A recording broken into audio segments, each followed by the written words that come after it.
Добрый дзень, паважаныя сябры! Сёння гаворка пойдзе пра від дэкаратыўна-прыкладнога мастацтва вышыўку. Мастацтва вышыўкі мае шматвекавую гісторыю. На тэрыторыі нашай краіны найбольш старажытныя узоры вышыўкі вядомы па рэштках тканіны, на скураным абутку, на футаралах, кашальках, у вырабах рамеснікаў з Полацка, Менска, Турава, Давыдгарадка, Пінска, Слуцка, Гарода. Вырабы расшывалі каляровымі, баўнянымі, зрэдку шаўковымі ніткамі, з характэрным арнаментам у выглядзе пляцёнкі, спіралепадобных завіткоў, канцэнтрычных кругоў, сэрцападобных фігур і іншых. У другой палове 19-го, пачатку 20-го стагоддзя вышыванне на Беларусі было адным з пашыраных заняткаў, а вышыўка развітым і папулярным відам народнага мастацтва. Тканіны, арнаментаваныя вышыўкай, узорным ткацтвам, былі абавязковым атрыбутам традыцыйных абрадаў сямейнага і каляндарнага цыклаў. Вышыванне здаўна лічылася ў беларусаў адным з неабходных заняткаў жанчыны, асабліва дзяўчыны-нявесты. Жанчына ў замужжы прысвячала рукадзеллю не так шмат увагі, перш за ўсё з-за адсутнасці вольнага часу.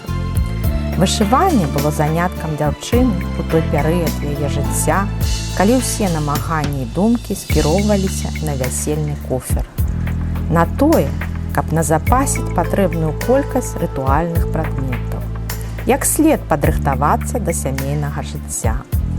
У адной беларускай песні нават давалася парада хлопцу не браць шлюб з дзяўчынай, якая не ўмее вышываць. Найчасцей адзенне, паясы, ручнікі і абрусы аздаблялі тканымі ці вышыванымі узорамі арнаментамі. Часцей за ўсё ў арнаменце выкарыстоўваліся геаметрычныя матывы: кругі, ромбы, кропкі, лініі, крыжакі, з якіх складаліся простыя сімвалы: сонца, дождж, агонь, дзіця. Кожны сімвал мае свой сакральны сэнс. Лічылася, што сонца дае сілу і ўраджай, пярун аберагае ад дурнога вока, агонь лечыць ад немачы.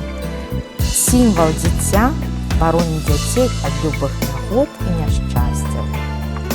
А вось дрэнных сімвалаў, такіх як бяда, смерць, вайна, сярод беларускіх сакральных знакаў мы не знойдзем.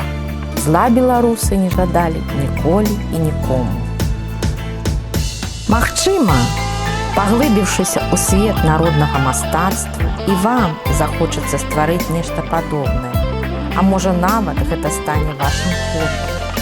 Каб навучыцца рамяству вышывання, па-першае, трэба ахвота, а па-другое, цярпенне. Для таго, каб засвоіць тэхніку вышыўкі, прапануем вам звярнуцца да выданняў, якія ёсць у нашай бібліятэцы. Энцыклапедыя «Я сама ўсё ўмею». У раздзеле «Ручная вышыўка» даецца падрабязная рэкамендацыя, што патрэбна для працы па вышыванні, як авалодаць разнастайнай тэхнікай, напрыклад, ракако, усім нам вядомая вышыўка крыжыкам, гладдзю, як зрабіць мярэжку і гэтак далей. Энцыклапедыя для дзяўчынак. У раздзеле «Сама сабе дызайнер» вы знойдзеце, як можна ўпрыгожыць простую майку і зрабіць вышымайку, а таксама як навучыцца вельмі проста і нескладана вышыць сурвэтку. Часопісы «Ксюша» для аматараў рукадзелля, дзе даюцца падрабязныя схемы вельмі прыгожых арнаментаў, нават вышыўкі ікон.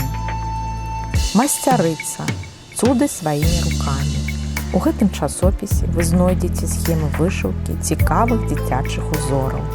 Напрыклад, калі вы звяжаце шведа свайму хлапчуку ці дзяўчынцы і захочаце неяк упрыгожыць, вам дапаможа вось гэты часопіс. І ўсім нам вядомы часопіс «Алеся» змяшчае схемы цікавых, сучасных, прыгожых вышывак.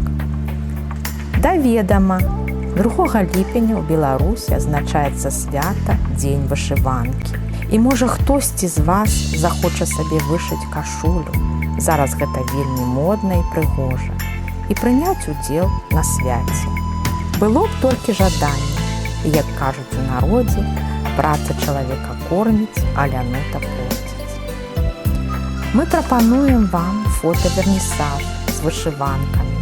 Бо калі апранаеш вышываную кашулю, якая адлюстроўвае душу Беларусі, адчуваеш непаўторную повязь з роднай зямлёй, з людзьмі, сярод якіх жывеш.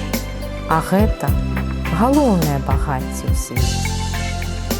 Да новых сустрэч!